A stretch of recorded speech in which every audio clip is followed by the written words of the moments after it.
남은 노인의 오두막까지 길을 따라 올라가 열려있는 문으로 들어갔다. 노인이 돛이 말려있는 돛대를 벽에 기대 놓자 소년이 나무 상자와 다른 도구들을 옆에 내려놓았다. 돛대는 오두막 한쪽 벽의 길이를 차지할 만큼 길었다. 구안호라 불리는 대왕야자의 질긴 잎으로 지은 오두막에는 침대와 탁자, 의자가 놓여 있었고 흙바닥에 수치로 요리할 때 이용하는 자리가 있었다.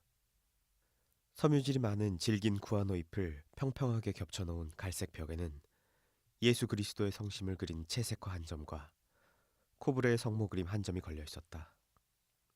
그림들은 부인의 유품이었다. 예전에는 옅은 색조의 부인 사진도 벽에 걸려 있었다. 하지만 볼 때마다 자꾸 외로워져 사진을 떼어 한 구석 선반에 있는 노인의 깨끗한 셔츠 아래에 보관해 놓았다. 소년이 물었다. 뭘 드실래요? 노란 밥과 생선을 먹을 거야. 넌 뭘 먹고 싶니? 저는 됐어요. 집에 가서 먹을 거예요. 불을 피워드릴까요? 아니다. 내가 나중에 피울게. 아니면 찬밥을 먹어도 되고. 제가 투망을 가져가도 돼요? 그럼. 투망 같은 건 없었다. 소녀는 투망을 언제 팔았는지도 기억하고 있었다. 하지만 두 사람은 매일 이런 상상 속 이야기를 하면서 지냈다. 노란 밥과 생선도 없었고 소년 역시 그것을 잘 알고 있었다. 노인이 말했다. 85는 행운의 숫자야. 내장을 다 손질하고도 450kg이 넘는 고기를 잡아오는 걸 보고 싶지 않니? 투망을 가져가 정어리를 구해올게요. 할아버지는 문간에 앉아 햇볕 쬐고 계실래요? 그래. 어제 신문이 있으니 야구 기사나 읽어봐야겠다. 소녀는 어제 신문도 상상 속 이야기가 아닐까 싶었다. 그런데 노인이 침대맡에서 신문을 꺼냈다. 노인이 설명했다. 식품 잡화점에서 페리코가 줬어. 정어리를 구해서 다시 올게요. 할아버지 거랑 제 걸 함께 얼음에 재워뒀다가 아침에 나눠요. 제가 돌아오면 야구 이야기 해주세요. 양키스는 베베를 몰라. 하지만 저는 클리브랜드 인디언스가 걸려요. 얘야, 양키스를 믿어야 해. 위대한 디마지오가 있잖니. 클리브랜드 인디언스와 디트로이트 타이거스 둘 다 두려워요. 그러면 안 돼.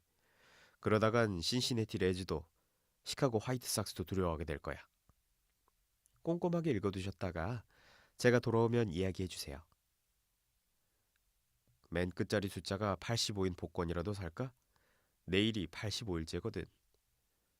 그래도 되고요. 할아버지의 최고 기록인 87은 어떨까요?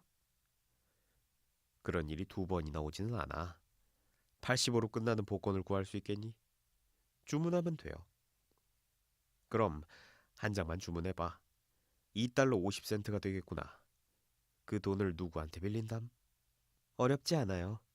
2달러 50센트는 제가 아무 때나 빌릴 수 있어요. 어쩌면 나도 빌릴 수는 있어. 하지만 가급적 빌리지 않으려고 애쓰지. 처음에는 빌리다가 그 다음에는 구걸하게 되거든. 할아버지, 몸을 따뜻하게 하고 계세요. 9월이라는 거 잊지 마시고요. 큰 고기가 몰려오는 달이지. 누구나 고기를 잡을 수 있는 5월하고는 달라. 나가서 정어리를 구해올게요. 소년이 돌아왔을 때 노인은 의자에 앉은 채 잠을 자고 있었다. 해는 이미 저물었다. 노인은 침대에서 낡은 군용 담요를 가져다 의자 뒤쪽에서 노인의 어깨를 감싸듯 덮어주었다. 묘한 어깨였다. 많이 늙었는데도 여전히 힘이 넘쳤다. 목덜미도 여전히 강해 보였다. 깊이 잠든 노인이 고개를 앞으로 숙이고 있어서 주름도 별로 보이지 않았다. 셔츠는 여러 군데 조각조각 기워서 꼭 돛을 닮았는데 기운 헝겊 조각들이 빛이 발해 색깔이 제각각이었다. 노인의 머리는 새하얗게 쇠고 두 눈을 감은 얼굴은 생기라고는 없었다. 신문은 무릎 위에 펼쳐져 있었다. 저녁 바람이 부는데도 노인의 팔에 눌려 날아가지 않고 그 자리에 있었다. 발은 맨발이었다. 소녀는 노인을 그대로 두고 나갔다가 다시 돌아왔다. 노인은 여전히 잠들어 있었다. 소녀는 노인의 한쪽 무릎에 손을 얹으며 말했다. 할아버지 일어나세요. 노인이 눈을 떴다. 어딘가 머나먼 곳으로 떠났다가 되돌아오듯 잠깐 시간이 걸렸다. 이윽고 그가 미소를 지었다. 노인이 물었다. 뭘 가져왔니? 저녁 식사거리를 가져왔어요. 같이 드세요. 난 배가 안 고파. 어서 와서 드세요. 고기를 못 잡아 드시지도 못했잖아요. 노인이 자리에서 일어나 신문을 집어들고 접으며 말했다. 지금까지 그래온 걸. 그러더니 담요를 개기 시작했다. 소년이 말했다. 담요는 두르고 계세요. 제가 살아있는 한 할아버지가 식사를 거르고 고기잡이를 나가는 일은 없을 거예요. 그렇다면 오래오래 살면서 네 몸을 잘 보살펴야겠구나. 뭘 먹을 거지? 검은 콩과 밥, 바나나 튀김과 스튜요. 소녀는 테라스에 들러 2단짜리 금속 용기에 음식을 담아왔다. 나이프와 포크와 스푼 2세트는 종이 냅킨에 싸서 주머니에 넣어왔다. 누가 이걸 줬지? 마틴 씨요, 테라스 주인. 고맙다는 인사를 해야겠구나. 제가 이미 했어요. 할아버지가 따로 인사를 하지 않으셔도 돼요. 큰 고기를 잡으면 뱃살 부위를 테라스 주인에게 줘야겠구나. 전에도 그 사람이 우릴 위해 이런 걸 자주 줬니? 그런 것 같아요. 그럼 뱃살 부위보다 더 좋은 걸 줘야겠구나. 우리에게도 많은 배려를 해주는 사람이니까. 맥주도 2병 주셨어요. 맥주는 캔 맥주가 가장 좋더라.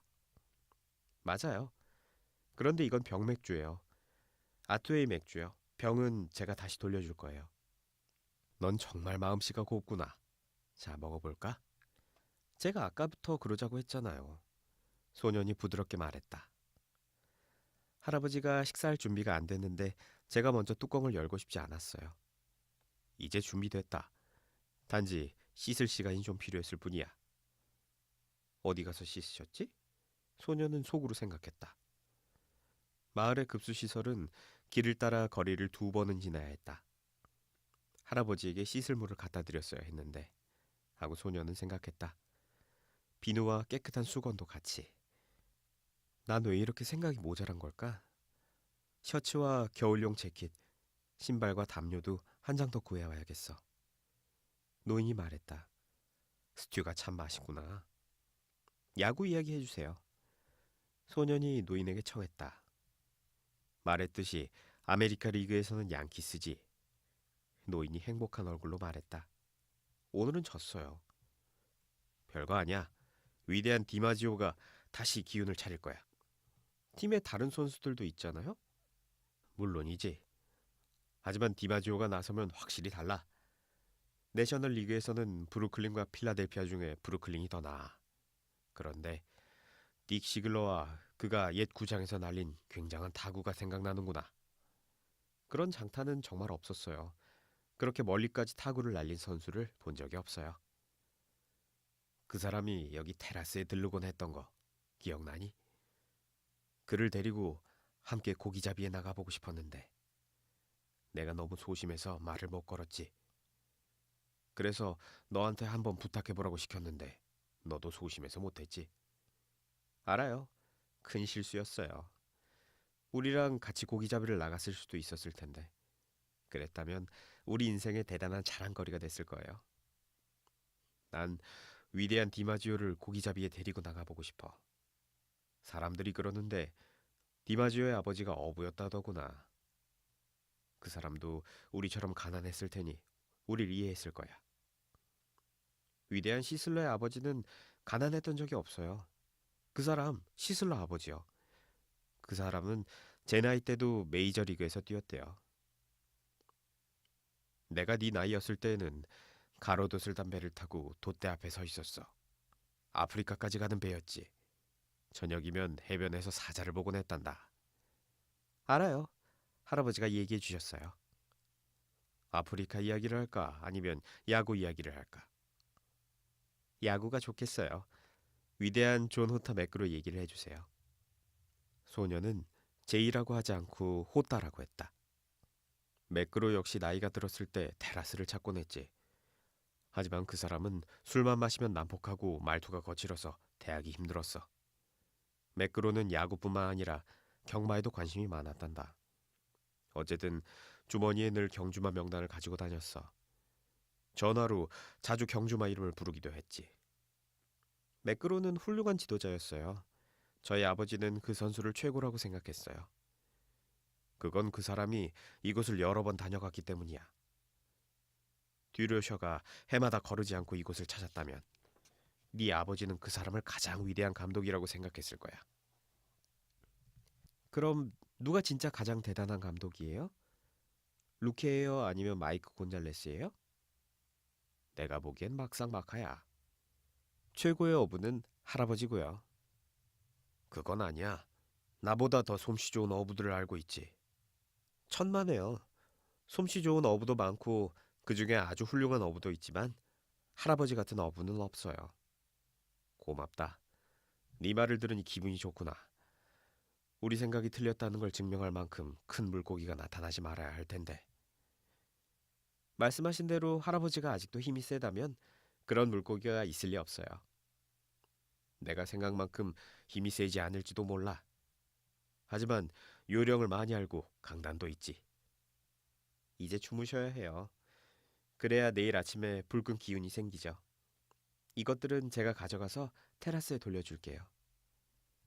그래, 잘 자라. 아침에 깨우러 가마. 할아버지는 저를 깨워주는 알람시계예요. 나를 깨워주는 알람시계는 나이란다. 늙은이는 왜 그렇게 잠이 일찍 깨는지 몰라. 하루를 더 길게 살라고 그러는 건가? 모르죠. 제가 아는 건 나이 어린 사람이 늦게까지 깊은 잠을 잔다는 것뿐이에요. 내 기억에도 그랬어. 시간 맞춰 널 깨우러 가마. 우리 선주가 저를 깨우는 건 정말 싫어요. 제가 못난 사람처럼 느껴지거든요. 안다. 할아버지, 편히 주무세요. 소년이 떠났다. 두 사람은 그동안 불도 켜지 않은 채 탁자에서 식사를 했다. 노인은 어둠 속에서 바지를 벗고 침대로 갔다. 신문지를 바지로 둘둘 말아 베개로 삼았다. 담요를 몸에 감고 침대에 누웠다. 스프링 위에 신문지를 깔아놓은 침대였다. 노인은 깜박 잠이 들어 소년 시절에 갔던 아프리카 꿈을 꾸었다. 길게 펼쳐진 황금 해변과 눈이 아플 만큼 하얗게 빛나던 해변. 그리고 높은 곳과 거대한 갈색 산을 꿈속에서 보았다. 노인은 매일 밤 이 해변을 따라가면서 살았다. 꿈속에서 파도가 포효하는 소리를 듣고 원주민들의 배들이 파도를 타면서 다가오는 모습을 보았다. 잠결에 가판의 타르 냄새와 뱃밥 냄새를 맡았고 아침이면 육지 바람에 실려온 아프리카 냄새를 맡았다. 노인은 보통 육지 바람 냄새를 느낄 때쯤 잠에서 깨어나 옷을 걸치고 소년을 깨우러 갔다. 하지만 오늘 밤은 육지 바람 냄새가 아주 일찍 밀려왔다. 꿈속에서도 너무 이른 시간이라 여기며 계속 꿈을 꾸었다. 바다 위로 솟아오른 섬들의 흰 봉우리가 보였고 이어 카나리아 제도의 여러 항구들과 정박지들이 꿈에 나타났다. 이제는 노인의 꿈속에 폭풍우와 여자도 나타나지 않았고 엄청난 사건이나 커다란 고기도 싸움도 힘겨루기 시합도 아내도 보이지 않았다. 지금은 오로지 여러 장소에 대한 꿈과 해변에 나와 있는 사자 꿈만 꾸었다. 땅거미가 내려왔는데 사자들이 어린 고양이처럼 놀고 있었다. 노인은 소년을 좋아하는 마음만큼 사자를 좋아했다. 소년이 꿈속에 나타난 적은 없었다. 문득 잠을 깬 노인은 열린 문 사이로 바깥의 달을 바라보고 바지를 펴서 입었다. 그는 오두막 밖으로 나가 오줌을 누고는 소년을 깨우러 길을 따라 걸어 올라갔다. 새벽 냉기에 몸이 떨렸다. 하지만 이렇게 몸을 떨면 온기가 돌 테고 곧 노를 젓게 될 거라고 여겼다. 소년의 집은 문이 잠겨 있지 않았다. 노인은 문을 열고 맨발로 조용히 안으로 들어갔다. 소년은 첫 번째 방에서 작은 침대에서 자고 있었다. 지는 달이 비추는 달빛에 소년의 모습이 또렷하게 보였다. 노인은 소년의 한쪽 발을 살며시 잡은 뒤 소년이 잠을 깰 때까지 쥐고 있었다. 소년이 몸을 돌리더니 노인을 바라보았다. 노인은 고개를 끄덕였고 소년은 침대 옆 의자에 걸려있던 바지를 집어들고 침대에 걸터 앉은 채 바지를 입었다.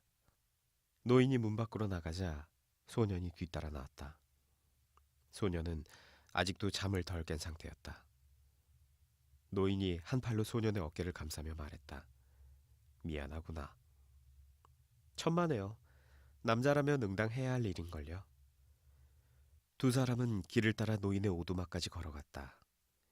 길에는 남자들이 맨발로 저마다 자기 배에 돛대를 짊어진 채 어둠 속을 걸어가고 있었다. 노인의 오두막에 닿자 소년은 바구니에 담긴 낚싯줄 뭉치와 작살과 갈고리를 들었고 노인은 돛이 말려있는 돛대를 어깨에 짊어졌다. 소년이 물었다. 커피 드실래요? 어구들을 배에 갖다 놓고 마시자꾸나. 두 사람은 어부들을 상대로 이른 아침 커피를 파는 곳에 가서 연육깡통에 커피를 담아 마셨다. 할아버지, 잘 주무셨어요? 소년이 물었다. 아직은 잠에서 완전히 깨어나지 않았지만 천천히 정신이 들었다. 만올린, 아주 잘 잤단다.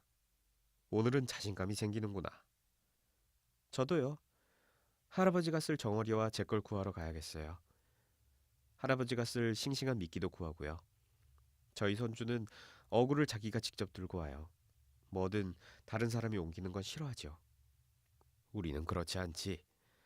난 네가 5살이었을 때부터 너한테 물건 옮기는 걸 맡겼지. 알아요. 소년이 말했다. 곧 돌아올게요. 커피 한 잔 더 들고 계세요. 이 집에서는 외상으로 먹을 수 있어요. 소년이 산호 바위를 맨발로 디디며 미끼가 보관되어 있는 얼음 창고로 향했다. 노인은 천천히 커피를 마셨다. 하루 종일 그가 먹을 거라고는 이게 전부였다. 이걸 마셔둬야 된다고 생각했다. 오래전부터 음식 먹는 일이 지겨워졌다. 점심을 싸가지고 다니는 일도 없었다. 작은 배 뱃머리에는 물 한 병이 있었다. 하루 종일 필요한 건 그거면 충분했다. 소년이 신문지로 싼 미끼 2마리와 정어리를 들고 돌아왔다. 두 사람은 자갈 섞인 모래가 발바닥에 밟히는 걸 느끼면서 오솔길을 따라 걸었다. 그리고 작은 배가 있는 곳으로 가서 배를 들어올려 천천히 바다 쪽으로 향했다. 할아버지, 행운을 빌어요. 너도 행운을 빈다. 노인은 노의 밧줄끈을 노쪽에 끼운 뒤 노의 날을 물속에 담그고 몸을 앞으로 숙인 채 노를 저어 어둠에 묻힌 항구를 벗어났다. 다른 해변 쪽에서도 바다를 향해 출발하는 배들이 있었다. 달이 언덕 너머로 쥐근한 뒤라 눈으로 확인할 수는 없었지만 노를 물속으로 담그는 소리와 노를 젓는 소리가 노인의 귀에 들렸다. 배에 탄 사람이 말하는 소리가 덜어 들리기도 했다. 하지만 대부분의 배는 조용했다. 그저 노를 젓는 소리만 들렸다. 항구 입구를 빠져나간 배들은 제각기 흩어져 저마다 고기가 발견되기를 바라는 바다 쪽으로 나아갔다. 노인은 먼 바다로 나가볼 작정이었다. 육지 냄새를 뒤로 한 채 그는 이른 아침 바다의 싱그러운 냄새 속으로 노를 저어갔다. 수심이 갑자기 깊어져 1300m까지 내려가는 탓에 어부들이 거대한 우물이라고 일컬는 지점 위를 노저어 지나가는 동안 바닷속 해주에 푸른 빛이 보였다. 이곳에서는 해류가 바다 밑바닥의 가파른 벽에 부딪혀 소용돌이를 만들기 때문에 온갖 종류의 고기가 모여들었다. 새우와 미끼 고기들이 집중적으로 모여들었고 때로 가장 깊은 구덩이 속으로 오징어 떼가 몰려왔다. 이들은 밤이면 수면 가까이 올라왔다가 먹이를 찾아 헤매는 물고기들에게 잡아먹혔다. 노인은 어둠 속에서 아침이 다가오는 걸 느꼈다. 노를 저어가는 동안 날치들이 물 밖으로 나올 때 내는 진동음과 어둠 속에서 멀리 날아오를 때 뻣뻣한 날개에서 나는 쉬쉬 소리가 들려왔다. 노인은 날치를 무척 좋아했다. 바다에 있는 동안 날치가 그의 가장 친한 친구가 돼주었다. 노인은 새들이 가여웠다. 특히 언제나 하늘을 날면서 먹이를 찾지만 대개 아무것도 발견하지 못하고 자꾸 연약하며 까만 제비갈매기가 불쌍했다. 남의 것을 빼앗아 먹는 새나 힘세고 무게가 나가는 새들을 제외하면 우리보다 훨씬 힘든 삶을 사는 게 새들이라고 생각했다. 인장사정 없이 잔인하게 변하기도 하는 저 바다가 삼켜버릴 수도 있는데 어찌하여 그토록 연약하고 섬세한 존재로 태어났을까? 바다는 다정하고 무척 아름답다. 하지만 잔인하게 변할 수 있고 그런 일은 한순간 일어나는데 자꾸 구슬픈 목소리로 날아다니면서 물속에 부리를 담그고 먹이를 찾는 저 새들은 바다에서 살기에는 너무 연약한 존재였다. 노인은 늘 바다를 라마르라고 생각했다. 바다를 사랑하는 사람들이 스페인어로 바다를 일컫는 이름이었다. 바다를 사랑하는 사람들도 더러 바다에 대해 나쁘게 말할 때가 있었지만 그래도 언제나 바다를 여자처럼 말했다.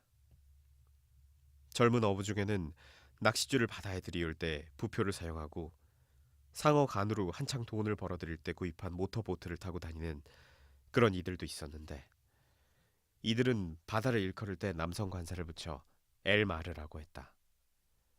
그들은 바다를 경쟁 상대처럼 말하거나 어떤 장소, 나아가 적이라도 되는 것처럼 말했다.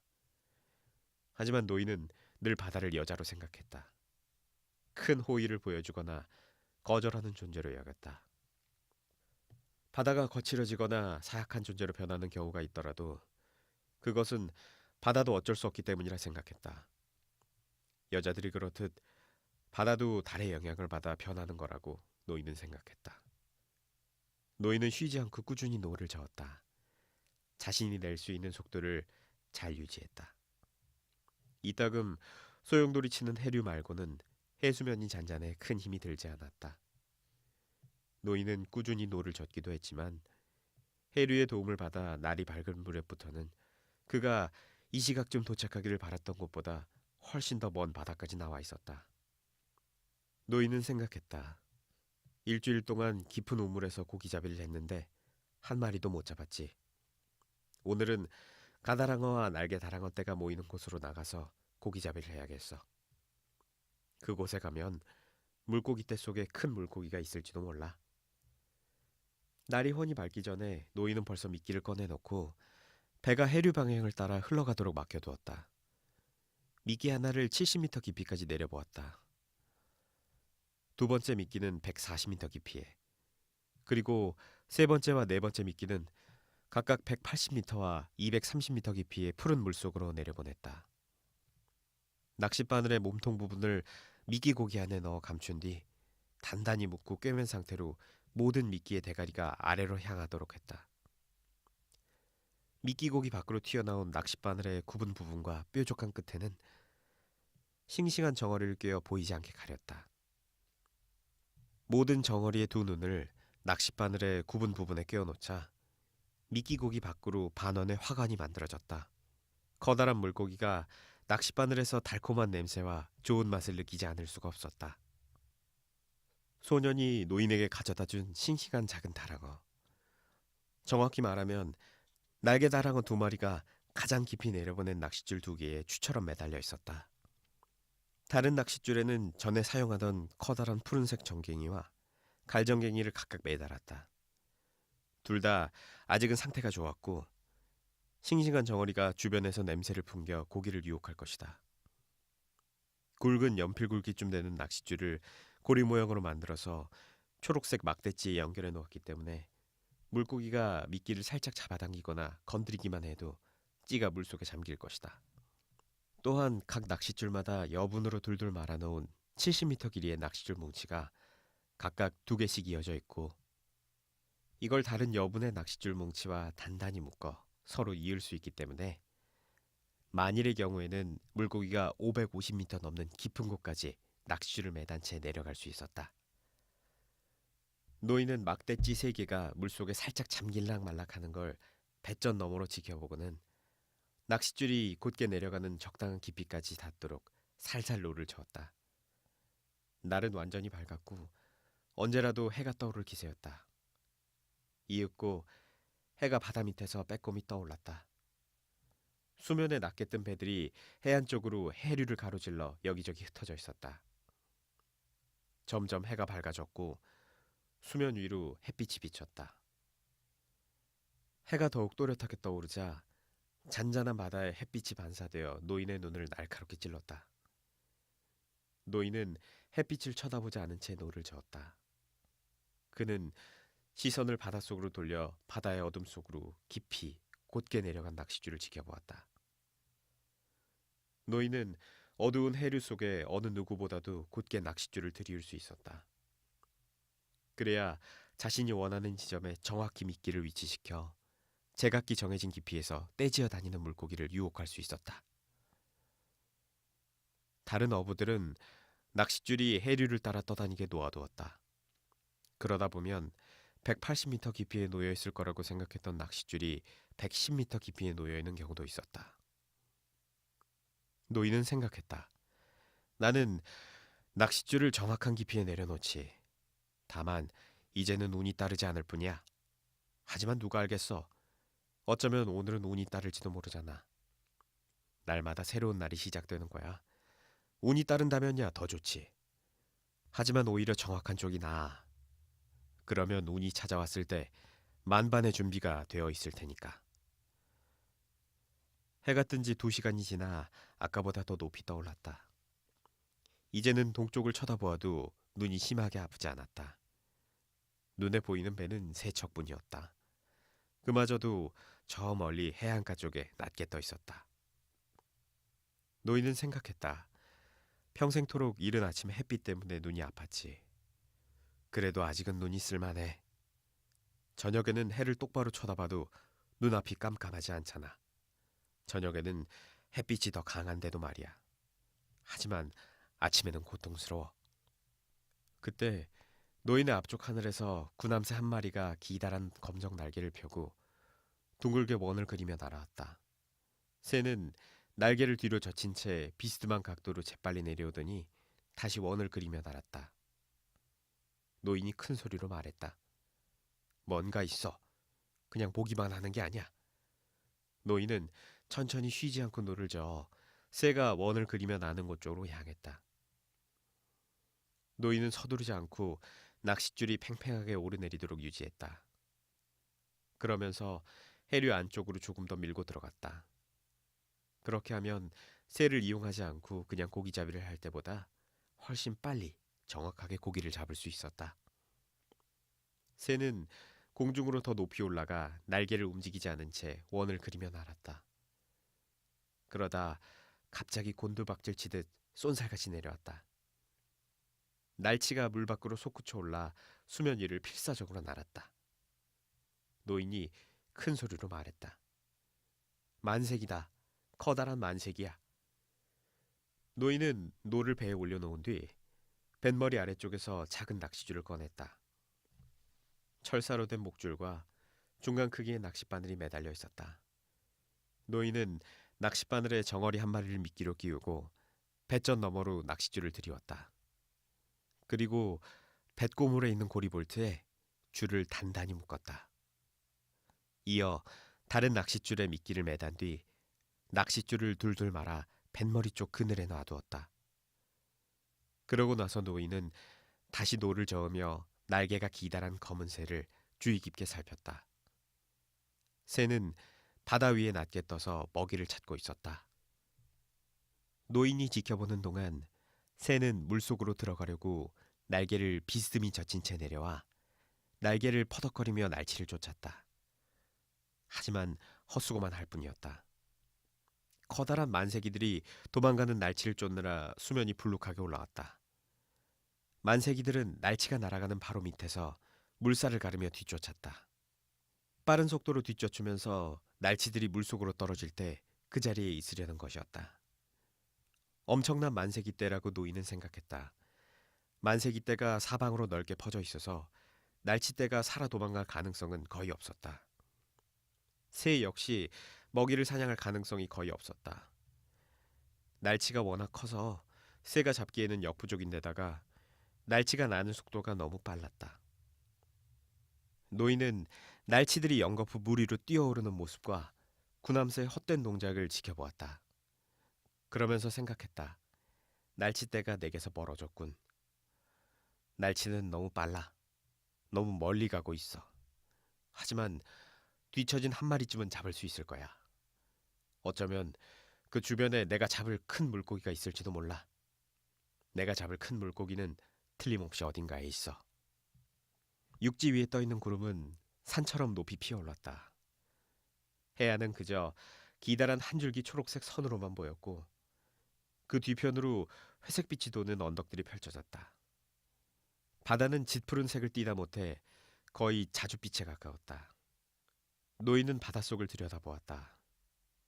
짙은 바닷속에 붉은 플랑크톤이 채로 걸러놓은 듯 넓게 퍼져 있었고 햇빛이 기묘한 광선을 만들어냈다. 노인은 낚싯줄이 바닷속 깊이 시야에서 사라질 때까지 곧게 내려가는지 유심히 살펴보았다. 플랑크톤이 그처럼 많다니 노인은 기분이 좋았다. 플랑크톤이 많다는 건 고기가 많다는 증거였다. 그리고 해가 아까보다도 더 높이 떴는데도 햇빛이 바닷속에서 기묘한 광선을 만들어낸다는 것은 날씨가 좋다는 의미였다. 육지 위에 떠있는 구름의 형태도 역시 같은 의미를 나타냈다. 하지만 이제 구남새는 거의 시야를 벗어났고 햇볕에 탈색된 노르스름한 모자반 말고는 아무것도 보이지 않았다. 배 옆에는 고가 해파리의 자줏빛 악교질 공기주머니가 온전한 형태로 무지갯빛을 발하면서 떠 있었다. 고가 해파리의 공기주머니가 배 옆에서 빙글 돌더니 고추선 자세로 섰다. 공기주머니는 뒤쪽에 90cm 정도 되는 지독하게 짙은 자주색 촉수를 바닷속으로 길게 늘어뜨린 채 마치 거품처럼 발랄하게 떠 있었다. 노인이 말했다. 아구아 말라, 해파리군. 매춘무 같은 것. 노인이 노를 살짝 밀치며 몸을 틀어 바닷속을 살폈다. 길게 늘어진 촉수 사이사이에 그리고 떠다니는 공기주머니 아래 들이운 그늘에 촉수와 같은 색깔의 작은 물고기가 떼지어 몰려다녔다. 이런 물고기들은 고깔 해파리의 독에 면역이 되어 있었다. 하지만 사람은 그렇지 않았다.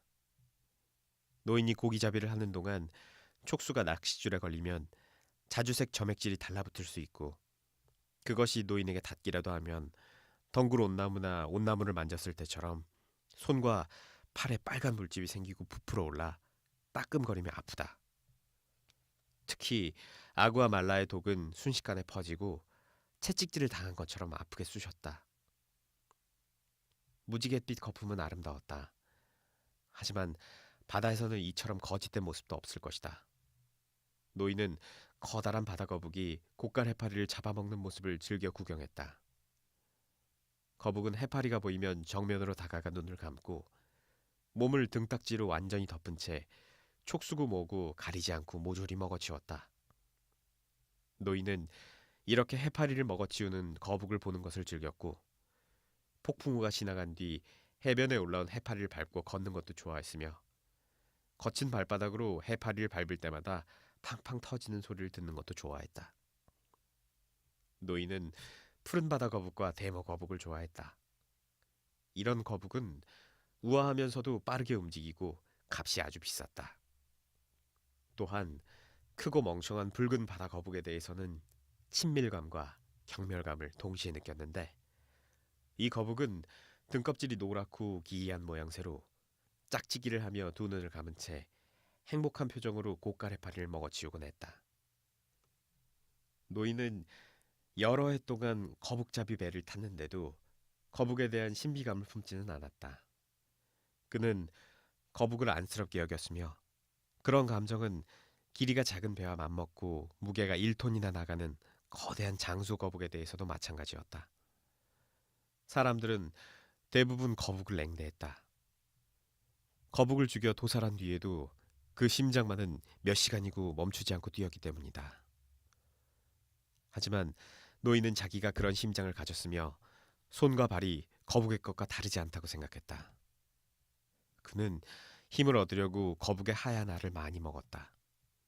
9월과 10월에 엄청 큰 고기를 잡을 만큼 강해지기 위해서 5월 내내 거북알을 먹었다. 또한 노인은 큼직한 드럼통에 담아놓은 상어 간유를 매일 한 컵씩 마셨다. 드럼통은 어부들이 어구를 보관하는 오두막에 있었는데 원하는 어부는 누구나 간유를 먹을 수 있었다.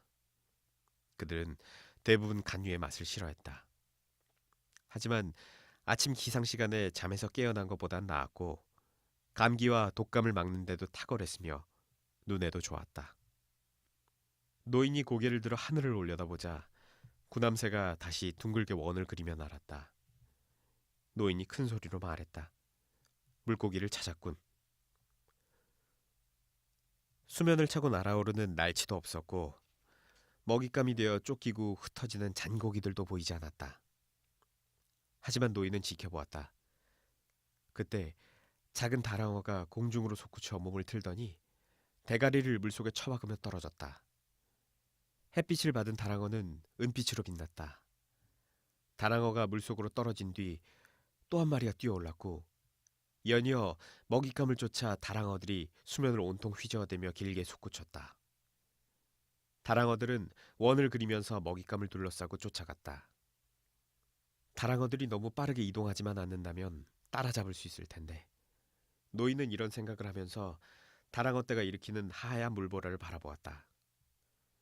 또한 공포에 질려 어쩔 수 없이 수면으로 올라온 먹잇감을 낚아채려고 구남새가 공중에서 내려와 물속에 부리를 처박는 모습도 지켜보았다. 노인이 말했다. 새가 큰 도움이 되는군. 바로 그때 낚싯줄을 둥글게 말아 발로 밟고 있던 배꼽물 쪽 낚싯줄이 팽팽하게 당겨졌다. 노인은 노를 내려놓은 뒤 낚싯줄을 단단히 잡고 끌어올리기 시작했다. 작은 다랑어가 요동치며 잡아당기는 무게감이 느껴졌다. 노인이 낚싯줄을 끌어올리는 동안 다랑어가 요동치는 힘이 점점 더 세졌다. 물속에서 물고기의 푸른 등과 황금빛 옆구리가 보이자 노인은 다랑어를 낚아챈 뒤 배전 너머로 끌어올려 배 안으로 내던졌다. 다랑어는 배꼽물 쪽에 햇빛을 받으며 나뒹굴었다. 총알 모양으로 생긴 탄탄한 육질의 고기가 멍청해 보이는 커다란 눈알로 쳐다보았다. 다랑어는 미끈한 꼬리를 빠르게 움직여 요동치면서 자신의 생명을 바닥 널빤지에 패대기치고 있었다. 노인은 친절을 베풀려고 다랑어의 대가리를 내리쳤고 여전히 퍼덕거리는 몸통을 발로 차서 배꼽물의 그늘 속으로 밀어넣었다. 노인이 큰 소리로 말했다. 날개 다랑어로군. 훌륭한 미끼가 되겠어. 무게가 4.5kg은 되겠군. 노인은 혼자 있을 때 소리내어 말하는 버릇이 언제 시작되었는지 기억나지 않았다. 오래전에는 혼자 있을 때 노래를 불렀으며 소형 어선이나 거북잡이 배에서 홀로 야간 당번을 서며 키를 조정할 때에도 가끔 노래를 불렀다. 아마도 소년이 떠나고 나서 혼자가 되었을 때부터 소리내어 말하는 버릇이 생겼을 것이다. 하지만 기억이 나지는 않았다. 소년과 함께 고기잡이를 하던 때에도 꼭 필요한 말밖에 하지 않았다. 날씨가 좋지 않아 폭풍 후에 오도 가도 못할 때에나 밤 시간에 이야기를 나누었다. 바다에 있을 때에는 쓸데없는 말을 하지 않는 것을 미덕으로 여겼다. 노인은 늘 그렇게 생각하고 그런 생각을 존중했다. 하지만 이제는 그의 생각을 소리내어 말해도 성가시게 여길 사람이 없기 때문에 수없이 자기 생각을 입 밖으로 소리내어 말했다. 노인이 소리내어 말했다. 내가 소리내어 떠드는 걸 누가 듣기라도 한다면 날 미친놈이라고 생각할 거야. 하지만 난 미친 게 아니니까 개의치 않아. 게다가 부자들은 배에 라디오를 달아놓고 이야기거리나 야구 시합 중계를 듣기도 하는걸. 노인은 생각했다. 지금은 야구 생각을 할 때가 아니야. 지금은 오로지 한 가지 생각만 할 때야. 난 그걸 위해 태어난 거야. 저 다랑어떼 주변에 어쩌면 큰 고기가 있을지도 몰라. 먹이를 먹고 있던 날개 다랑어 무리 중에서 뒤처진 한 놈을 잡았을 뿐이야. 무리들은 저 멀리 빠르게 가고 있어. 오늘은 수면의 모습을 드러내는 놈마다 죄다 아주 빠르게 북동쪽으로 이동하는군. 하루 중 그런 때인가? 아니면 내가 모르는 날씨 변화라도 생길 징조인가? 초록색 해안선은 더는 보이지 않았다. 그저 파란 언덕의 꼭대기만 마치 눈 덮인 것처럼 하얗게 보였고 그 위로 구름이 높다란 설산처럼 솟아 있었다. 바다의 색은 아주 짙었고 햇빛이 물속에 일곱 빛깔 무지갯빛을 만들었다. 수많은 반점처럼 떠있던 플랑크톤 떼는 높이 내리쬐는 햇빛에 모두 사라져버렸고 노인의 눈에 보이는 것이라곤 무지갯빛 광채를 반사하는 짙푸른 바다와 1500m가 넘는 깊은 바닷속으로 곧게 드리워진 낚싯줄밖에 없었다. 다랑어 떼는 다시 바닷속으로 사라졌다. 어부들은 그 어종에 속하는 모든 물고기를 다랑어라고 불렀다. 다만 물고기를 팔 때나 미끼고기와 교환할 때에만 원래 이름으로 구별해 불렀다. 태양은 뜨겁게 타올랐다. 노인은 노를 저으며 목덜미에 내리쬐는 뜨거운 햇볕을 느꼈다. 땀방울이 등줄기를 타고 주르르 흘러내렸다. 노인은 생각했다. 그저 물결 따라 떠다녀도 될 거야. 낚싯줄 중간 부분을 발가락에 둘러 걸쳐놓고 한숨 자고 있으면 만일의 경우 발가락이 움직여 잠이 깨겠지. 하지만 오늘은 85일째 되는 날이야. 오늘만큼은 제대로 잘해서 고기를 잡아야지. 그때였다. 낚싯줄을 쳐다보던 노인은 물 위로 튀어나와 있는 초록색 막대지 하나가 물속으로 쑥 내려가는 걸 보았다. 그래, 걸렸어. 노인은 배에 부딪히지 않게 조심하면서 노를 배 안으로 끌어올렸다. 팔을 뻗어 오른손 엄지와 검지로 낚싯줄을 살며시 만져보았다. 당기는 느낌도 묵직한 느낌도 없었다. 노인이 낚싯줄을 가볍게 잡았다. 그러자 다시 입질이 왔다. 이번 것은 머뭇거리며 살짝 당겨보던 입질이었다. 계속 잡아당기지도 않고 묵직한 힘이 들어가지도 않았다. 노인은 이것이 무슨 의미인지 알았다. 180m 깊이에서 청새치 한 마리가 정어리를 뜯어먹고 있는 것이다. 손으로 벼려 만든 낚싯바늘의 뾰족한 끝부분과 몸통이 작은 다랑어 대가리 밖으로 튀어나와 이를 가리려고 깨어놓은 정어리를 먹고 있는 것이다. 노인은 왼손으로 낚싯줄을 조심스럽게 잡고는 막대기에서 풀었다. 이제 물고기가 전혀 느끼지 못하게 손가락 사이로 낚싯줄이 미끄러지듯 움직이게 풀어줄 수 있었다. 노인은 생각했다. 이렇게 멀리까지 나왔고 물고기는 이달에 분명 크게 자랐을 거야. 물고기야, 어서 물어라, 물어라, 부디 물어라. 180m 깊이의 어둠 속 그 차가운 물속까지 내려갔으니 정어리가 얼마나 싱싱하고 맛있겠니. 어둠 속을 다시 한번 한 바퀴 돌고 돌아와 어서 정어리를 물어라. 노인은 물고기가 조심조심 가볍게 잡아당기는 걸 느꼈고 이윽고 한 차례 세게 당기는 걸 느꼈다. 아마 낚싯바늘에 끼워놓은 어떤 정어리의 대가리가 특히 잘 뜯기지 않았던 모양이다. 그러더니 아무 느낌이 없었다. 노인이 큰 소리로 말했다. 자, 다시 한 바퀴 돌고 와서 냄새를 맡아봐. 냄새가 죽이지 않아? 어서 먹으라고. 그 다음은 다랑어야. 단단하고 차갑고 멋진 놈이지. 물고기야. 수줍어할 거 없어. 어서 먹어. 노인은 엄지와 검지 사이에 낚싯줄을 끼우고 주시하면서 기다렸다. 혹시 물고기가 수면 위쪽이나 아래쪽으로 헤엄쳐 갔을지도 몰라 다른 낚싯줄도 함께 살폈다. 이윽고 조심스럽게 잡아당기는 조금 전에 그 느낌이 다시 전해졌다. 노인이 소리내어 말했다. 물고기가 미끼를 물 거야. 하느님, 물고기가 미끼를 물게 도와주세요. 하지만 물고기는 미끼를 물지 않았다. 물고기는 사라졌고 노인은 아무것도 할 수 없었다. 이대로 가버렸을 리가 없어. 절대로 그냥 가버렸을 리가 없다고. 한 바퀴 도는 중일 거야. 어쩌면 예전에 낚싯바늘에 걸린 적이 있어서 뭔가 꺼림칙한 기억이 남아있는 거야. 조금 뒤 다시 낚싯줄을 살살 건드리는 느낌이었다. 노인은 기분이 좋았다. 물고기가 한 바퀴 돌고 온 거였어. 꼭 미끼를 물 거야. 물고기가 살살 잡아당기는 걸 느끼자 노인은 기분이 좋았다. 이어 뭔가 단단하고 믿을 수 없을 만큼 묵직한 느낌이 전해졌다. 분명 물고기의 무게였다. 노인은 둘둘 말아놓은 예비 낚싯줄 뭉치 2개 중에서 첫째 뭉치에서 낚싯줄이 풀려나와 점점 물속으로 깊이 내려가도록 놔두었다. 낚싯줄이 손가락 사이를 가볍게 미끄러져 내려가 물속으로 들어가는 동안 노인은 엄지와 검지에서 무게를 감지할 수는 없었지만 그래도 육중한 느낌을 받았다. 노인이 말했다. 엄청난 물고기야. 입안에 미끼를 가로로 문 채 달아나고 있어. 노인은 머지않아 물고기가 한 바퀴 돌고 나서 미끼를 삼킬 거라고 생각했다. 그런데 좋은 일을 입 밖으로 소리내어서 말하면 혹시나 이를 그르칠지 몰라 이런 생각을 소리내어 말하지 않았다.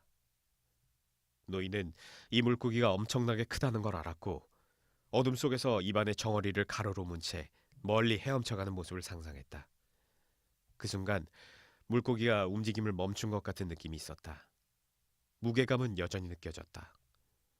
얼마 후에 더 무거워지는 느낌이 들어 노인은 낚싯줄을 더 풀어주었다. 그리고 잠깐 엄지와 검지에 힘을 주자 묵직한 느낌이 전해졌다. 낚싯줄은 점점 더 아래로 내려갔다. 노인이 말했다. 미끼를 문 거야. 놈이 미끼를 잘 먹도록 놔두어야겠어.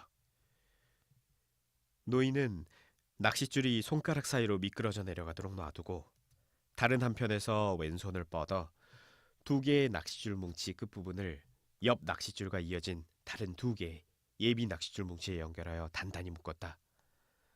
모든 준비가 끝났다. 지금 이용하는 낚싯줄 뭉치 말고도 70m짜리 낚싯줄 뭉치가 3개나 생긴 것이었다. 좀 더 삼켜, 꿀꺽 삼키라고. 노인은 생각했다. 낚싯바늘의 뾰족한 끝이 심장에 박혀 네 숨통을 끊어 놓을 수 있게 더 꿀꺽 삼켜. 편히 물 위로 올라오면 내가 네 몸속에 작사를 찔러줄게. 좋아. 너도 준비됐지? 그 정도면 식사 시간으로 충분했지? 지금이야. 노인이 큰 소리로 외치고는 두 손으로 단단히 낚싯줄을 잡고 1미터쯤 당겼다. 그리고 허리를 틀면서 두 팔에 몸무게를 얹고 두 손의 위치를 교대로 바꿔가며 있는 힘껏 낚싯줄을 잡아당겼다. 그런데 아무 일도 일어나지 않았다. 물고기는 그대로 천천히 멀어져 갔다. 노인은 물고기를 단 몇 센티미터도 끌어당기지 못했다. 노인이 사용하는 낚싯줄은 커다란 물고기를 잡기 위한 용도로 쓰이는 튼튼한 줄이었다. 노인은 낚싯줄을 등에 걸쳤다. 낚싯줄에서 물방울이 튕겨나올 정도로 팽팽하게 잡아당겼다. 그러자 물속에서 휘쉿하는 소리가 천천히 들려왔다. 노인은 끌려가지 않으려고 가로대를 버팀대로 삼아 몸을 젖히면서 낚싯줄을 꽉 붙잡았다. 배가 천천히 북서방향으로 움직이기 시작했다. 물고기는 쉼없이 계속 헤엄쳐갔다. 노인과 물고기는 잔잔한 바다 위를 천천히 나아갔다. 다른 미끼들은 여전히 물속에 잠긴 채 별다른 움직임을 보이지 않아 달리 할 일이 없었다. 노인이 소리내어 말했다. 그 애가 있었으면 좋았을걸. 내가 물고기에게 끌려가고 있어. 견인줄을 매는 말뚝신세가 됐다고. 낚싯줄을 어디에 매놓을 수도 있겠지만 그러면 물고기가 낚싯줄을 끊어버릴 거야. 내가 할 수 있는 최대의 힘으로 붙들고 있어야 해. 물고기가 끌고 갈 것 같으면 줄을 조금씩 풀어주면서 말이야. 물고기가 물속 깊이 내려가지 않고 옆으로 이동하니 얼마나 고마운 일인가.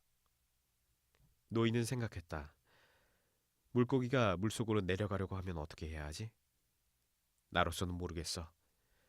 물고기가 물속으로 잠수하여 죽어버리면 또 어떻게 하지? 그것도 모르겠어. 하지만 뭔가 해야 해. 내가 할 수 있는 게 많아.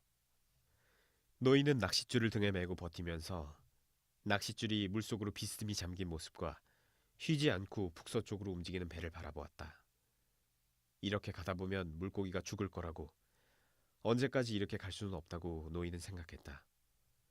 하지만 4시간이 지난 뒤에도 물고기는 여전히 쉬지 않고 헤엄치면서 배를 끌고 바다를 향해 나아가고 있었다.